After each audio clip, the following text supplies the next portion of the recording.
Monsieur Sébastien Nadeau, la parole est désormais à Monsieur Pierre-Alexandre Anglade pour le groupe de La République En Marche pour une durée maximale, Monsieur Anglade, de 5 minutes.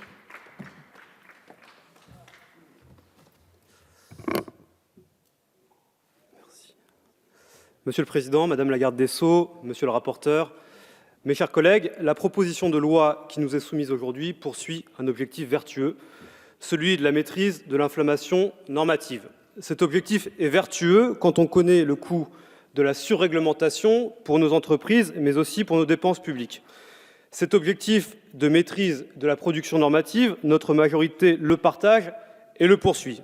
Cela fait bientôt 2 ans que nous avons entamé un travail de simplification, que nous privilégions la responsabilisation des acteurs à la fascination de la règle écrite, qui est, reconnaissons-le, une passion bien française. Mais comme souvent, si nous partageons un objectif commun, c'est dans la méthode que nous divergeons.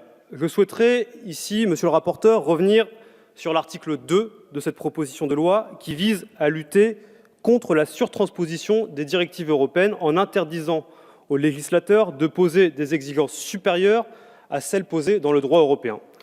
Vous le savez, le gouvernement et notre majorité parlementaire sont pleinement investis dans la lutte contre la surtransposition des directives qui ne correspondent à aucune priorité nationale ou qui pèsent injustement sur la compétitivité des entreprises. Cette approche, mise en œuvre très récemment au sein des lois Pacte et Santé, elle le sera également dans le prochain projet de loi d'orientation des mobilités.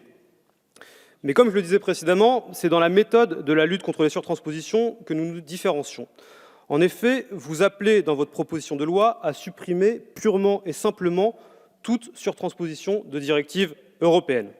Mais au fond, qu'est-ce qu'une directive européenne? Une directive européenne, c'est un acte normatif qui fixe des principes et des objectifs tout en laissant aux États membres une marge de manœuvre suffisante pour définir les moyens de les atteindre en fonction de leur réalité nationale.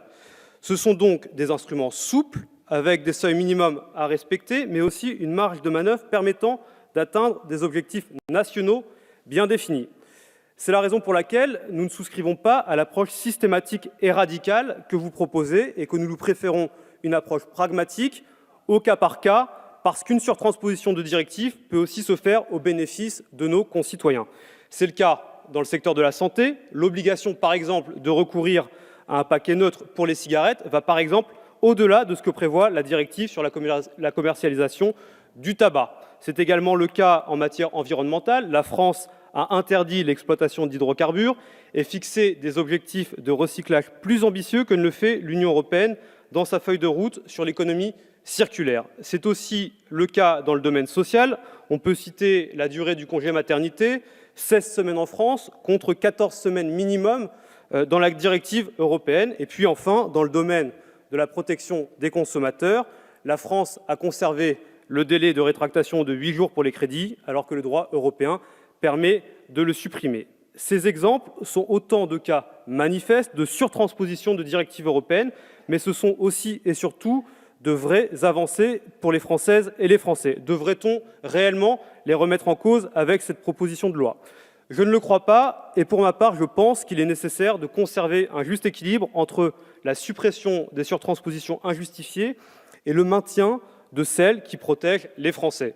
En effet, la France ne doit pas s'interdire de poursuivre parfois des objectifs plus ambitieux que les standards européens en matière sociale, environnementale ou sanitaire. Cette méthode, elle est cohérente avec notre volonté d'influence auprès des institutions européennes parce qu'elle nous permettra à l'avenir de faire valoir nos standards nationaux auprès des législateurs européens. Alors mes chers collègues, en particulier ceux des Républicains qui déposent cette proposition de loi, soyez rassurés, nous poursuivrons notre travail de suppression des surtranspositions injustifiées ou pénalisantes. Certaines le seront dans le cadre de transposition de nouvelles directives, d'autres le seront dans le cadre de projets de loi ou par voie réglementaire. Mais gardons-nous bien, dans le même temps, de traiter ces surtranspositions indifféremment les unes des autres, car cela reviendrait à nous priver de fait de la liberté d'interprétation auquel notre pays a le droit au regard du droit européen. Je le dis parce que, mes chers collègues du Parti Les Républicains, vous vous présentez parfois comme les défenseurs de la souveraineté nationale en Europe, mais vous ratez ici, avec cet article 2, une occasion concrète de lier la parole aux actes. Je prends un exemple. Votre chef de parti, M. Laurent Wauquiez, nous accusait récemment de vouloir, je le cite, « nous débarrasser de la France en Europe ». Mais précisément en proposant de supprimer la marge de manœuvre dont la France bénéficie vis-à-vis de l'Union européenne, c'est vous qui sacrifiez le pouvoir d'influence de notre pays au sein de l'Union européenne. Vous comprendrez donc que notre majorité, qui porte une ambition très forte pour la France en Europe, ne puisse souscrire à cette proposition qui affaiblirait notre souveraineté. Je vous remercie pour votre attention.